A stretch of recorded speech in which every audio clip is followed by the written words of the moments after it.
వెయ్యేళ్ల క్రితం నాటి శివాలయంకి అయితే ఇప్పుడు మనం వెళ్ళిపోతున్నాం. ఈ శివాలయం ఎక్కడుందంటే, మన విజయనగరంకి, రాజధానికి వెళ్ళే రూట్‌లో అయితే ఈ శివాలయం ఉంది. మనం మ్యాప్‌లో చూసుకుంటే విజయనగరం నుంచి సారిపల్లికి 10 కిలోమీటర్ల దూరంలో అయితే ఈ శివాలయం అయితే ఉంది. మనం 20 నిమిషాల్లో వెళ్ళిపోవచ్చు అక్కడికి. ఈ దారిలో మనం వెళుతుంటే మనకి చాలా వరకు ఫ్యాక్టరీస్ కనిపిస్తుంటాయి. కిమ్స్ హాస్పిటల్ కూడా ఇక్కడ ఉంది. టెంపుల్ దగ్గరికి అయితే మనం వచ్చేసాం. ఈ టెంపుల్ పేరు దిబ్బేశ్వర స్వామి ఆలయం అంట. మనమైతే ఇప్పుడు లోపలికి వెళ్ళిపోదాం. ఎలా ఉందో చూద్దాం. ఈ ఆలయాన్ని 1958లో అయితే కనిపెట్టారంట. మాకు దీని హిస్టరీ తెలుసుకునే క్రమంలో మాకు 2 కథలైతే విన్నాము. ఆ 2 కథలు మీకు చెప్తాను. మొదటిది, ఈ దేవాలయాన్ని ఒక రాత్రిలోనే దేవతలు నిర్మించారని ఇక్కడ ప్రజలు నమ్ముతున్నారు. ఇక రెండోదేమో, ఈ ఆలయాన్ని కళింగ రాజులు కట్టించారని చెప్తున్నారు. కళింగ చరిత్ర మనం చూసుకుంటే ఒడిశా ప్రాంతము ఇప్పుడు కళింగ రాజ్యము.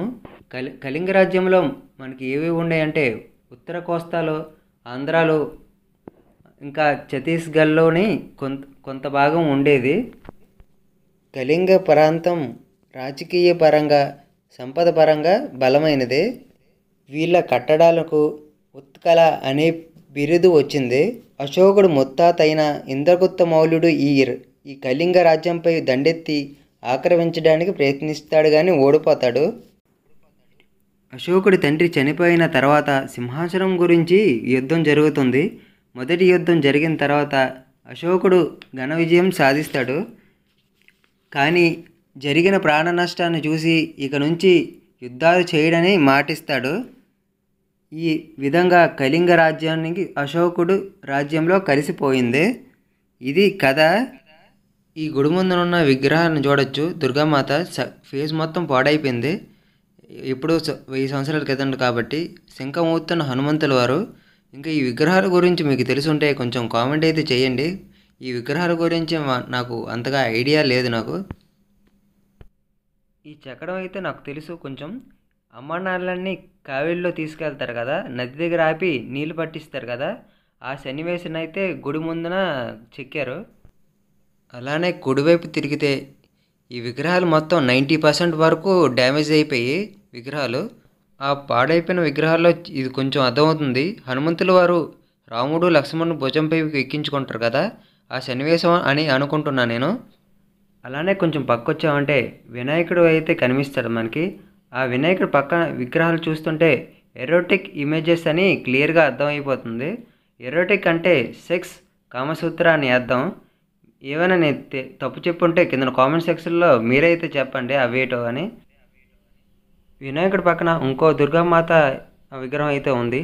వాటి పక్కన ఆ అద్దం చూస్తుంటే ఈ గుడిని చెప్తున్నట్టు, ఇంకా చెక్కుతున్నట్టు, రాస్తున్నట్టు అని తెలుస్తుంది.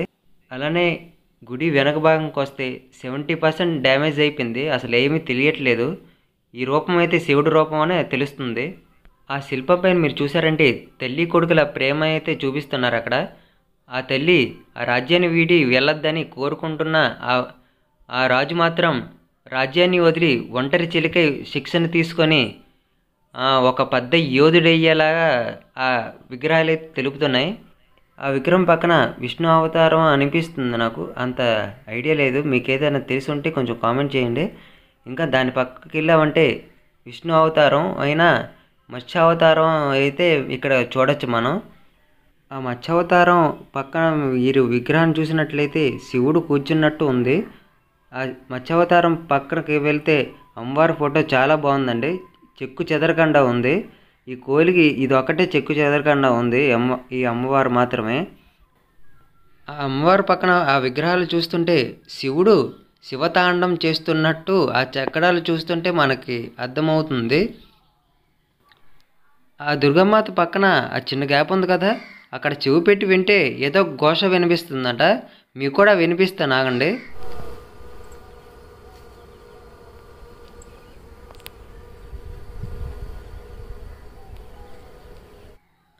ఆ దుర్గమ్మాత పక్కనే విష్ణుదేవులు అన్ని ఆయుధాలు పట్టుకున్నట్టు ఆ శిల్పం మనకైతే అర్థమవుతుంది. ఇక లోపలికి వెళ్ళి శివుని దర్శించుకుందాం పదండి. లోపల మనం చూసుకుంటే శివుడితో పాటు అమ్మవారి విగ్రహం కూడా ఇక్కడే ఉండడం మనం గమనించవచ్చు.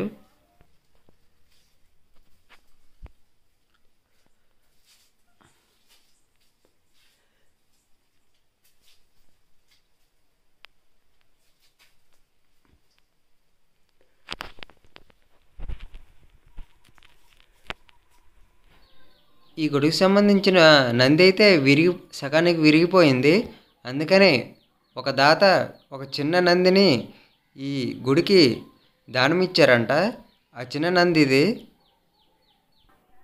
ఈ గుడికి సంబంధించిన నూతి కూడా ఇక్కడే ఉంది. ఒకసారి లోపలికి చూద్దాం ఒకసారి ఎలా ఉందో. ఒక్క చుక్క కూడా లేదు. మొత్తం ప్లాస్టిక్ మొత్తం కిందన పడేశారు. మొత్తం బావి మొత్తం పాడైపోయింది. ఇక ట్యాప్ నీళ్ళే దిక్కు. గుడి బరువుకి కిందకి అయితే వెళ్ళింది. అందుకని ఆ రాయి పైకి వచ్చేసింది. మీరు గమనించవచ్చు. ఆ గుడి కింద కొంచెం కిందకి వెళ్ళింది. అమ్మవారి కిందన చిన్న కన్నం ఉంది కదా, లోపల జరిగిన అభిషేకాలు మొత్తం ఇలా అయితే వచ్చేస్తాయి. ప్రతి నెల పౌర్ణమి కార్తీక మాసం అప్పుడు భక్తులు ఇక్కడికి వచ్చి స్నానం ఆచరించి శివాలయంకి వెళ్తారంట.